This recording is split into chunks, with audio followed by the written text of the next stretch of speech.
আসসালামু আলাইকুম ওয়া রাহমাতুল্লাহি ওয়া বারাকাতুহু।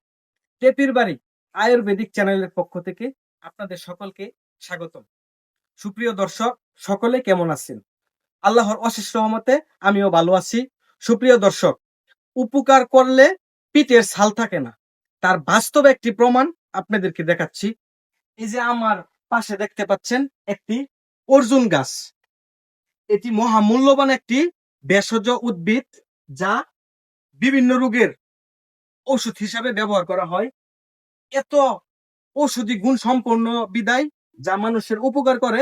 তাই দেখেন এই গাছের ছাল সকলে তুলে নিয়েছে। এই যে দেখেন, এই জায়গা থেকে এই জায়গা পর্যন্ত ছাল তোলা।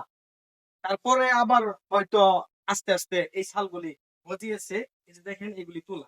এটি যাদের হার্টের সমস্যা আছে, যাদের হার্টে রক্ত চলাচল কম, তাদের জন্য ম্যাজিকের মতন কাজ করে।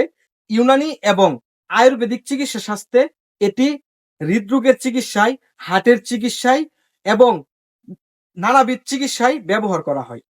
যাদের হার্টের সমস্যা আছে, বুকের ভিতর দরফর দরফর করে, তারা এই গাছের ছাল বা এই গাছের বিচি অথবা এই গাছের পাতা ব্যবহার করতে পারেন। প্রতিদিন রাত্রিবেলায় এই গাছের ছাল কেটে পানিতে ভিজিয়ে রাখবেন, সকালবেলা খালি পেটে খাবেন, তাহলে আপনাদের বুকের ভিতর ধড়ফড় করার সমস্যা আর থাকবে না। এবং যাদের হার্টের সমস্যা আছে, তারাও সেবন করতে পারেন এই গাছের পাউডার বা এই গাছের ছাল। তাহলে আপনাদের হার্টের রক্ত চলাচল স্বাভাবিক রাখতে সাহায্য করবে। সুপ্রিয় দর্শক, অর্জুন গাছটি ভালো করে চিনে রাখেন, আপনাদের কাজে আসতে পারে। সকলকে ধন্যবাদ। আসসালামু আলাইকুম ওয়া রাহমাতুল্লাহি ওয়া বারাকাতুহু।